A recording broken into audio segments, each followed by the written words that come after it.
Bodies స్ట్రాంగ్గా ఉంటే అసెంబ్లీకి ఫౌండేషన్స్ అవుతాయి అంటారు. ఎందుకు ఫెయిల్ అయింది వైఎస్ఆర్సీ?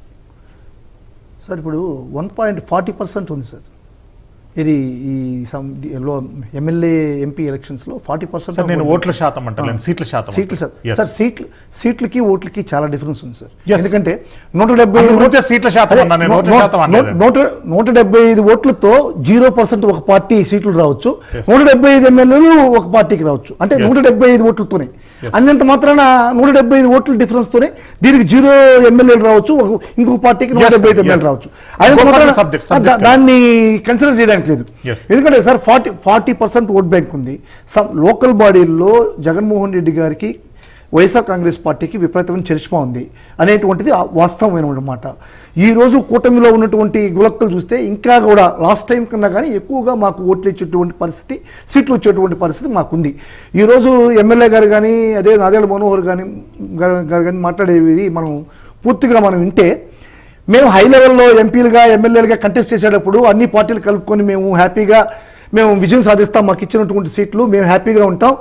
లో క్యాడర్లో ఉండేవాళ్ళు మీరు బలంగా ఉండే దగ్గర మీరు పోటీ చేయండి, తెలుగుదేశం కలిసి రాకపోయినా బీజేపీ కలిసి రాకపోయినా మీరు పోటీ చేసి మీరు అస్తవ్యస్తంగా మీరు పోట్లాడి నాశనం అయిపోండి అనేటువంటి పరిస్థితి ఈ రోజు ఆ పార్టీలో ఉంది. ఎందుకంటే ఆ మాటలు వింటే మనకు కట్టే అనిపిస్తుంది. ఇప్పుడు ఎమ్మెల్యే గారు వచ్చి మాట్లాడేసిపోయారు, మేము బలంగా ఉండే దగ్గర పెడతా అంటున్నారు. ఇప్పుడు బలంగా ఉండేటప్పుడు పెడతానంటే మీరు బలంగా ఉండే ఎమ్మెల్యే స్థానంలో మీరు కూడా 21 ఎమ్మెల్యేలు బలంగా ఉండే వాటిలో తీసుకుని మీరు ఇండివిజువల్గా మీరు పోటీ చేసి ఉండొచ్చు.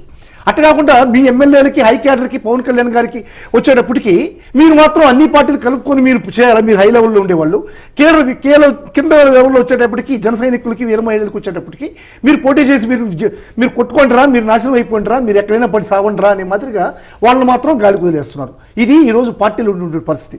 ఇంకొక విషయం సార్, ఇప్పుడు సోదరులు బీజేపీ యువమోర్చా రాష్ట్ర అధికార ప్రతినిధి గారు మాట్లాడుతున్నారు.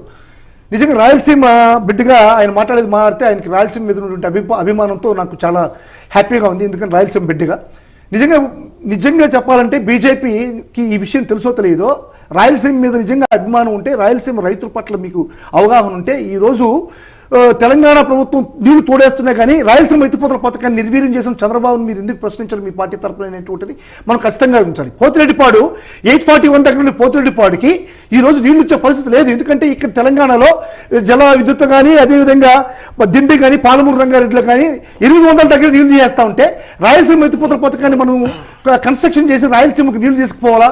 అదే హంద్రీనివా కూడా 830లో ఉంది. 830కి నీళ్ళు ఎట్టు వస్తాయి? వాటి గురించి మన బీజేపీ నాయకులందరూ కూడా మనం ఆలోచించాల్సిన అవసరం ఉంది. చంద్రబాబు చేసేటువంటి అరాచకాలు, ఈ రాయలసీమ ఎత్తిపోతల పథకాన్ని పక్క రాష్ట్రంలో ఉండి సీఎంకు తాకట్టు పెట్టాడు. సాక్షాత్తు ఆ సీఎంఏ చెప్తున్నారు. మీరు ఎందుకు బీజేపీ వాళ్ళు మాట్లాడట్లేదు? బీజేపీకి రాయలసీమ మీద అభిమానం లేదా? సబ్జెక్ట్ ఆయన చెప్పిందని చెప్తున్నాను. ఇటువంటివన్నీ చూస్తే ఖచ్చితంగా వైఎస్ఆర్ కాంగ్రెస్ పార్టీ పరిస్థితి ఏంది, ఈ కూటమి పరిస్థితి ఏంది అనేటువంటిది ప్రజలు నిర్ణయించేటువంటి అవకాశం ఖచ్చితంగా ఉంది సార్. ఎందుకంటే ఈ ఎలక్షన్ కూడా రెఫరెండంగా తీసుకోవాల్సిన అవసరం ఉంది. మా పార్టీకి ఎన్ని వస్తాయి, కూటమికి ఎట్టు వస్తాయి అనేటువంటిది ఖచ్చితంగా ప్రజలు నిరూపిస్తారు. ప్రజాక్షేత్రంలో అందరికీ విలువలు తెలుస్తాయి సార్. ఎస్, మల్లికార్జున్ గారి దగ్గరికి వెళ్ళే ముందు చిన్న break. Will be back soon. Keep watching prime 9.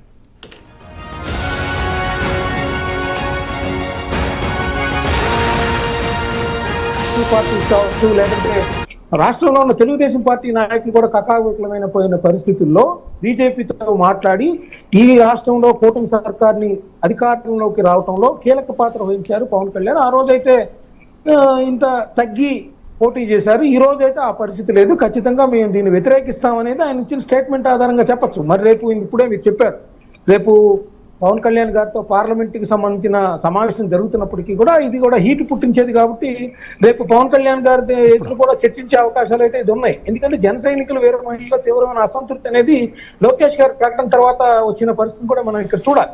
Yes, Mastan గారు మళ్ళీ వస్తాను. ప్రైమ్ టైం డిబేట్ లో చిన్న break. Will be back soon. Keep watching prime 9.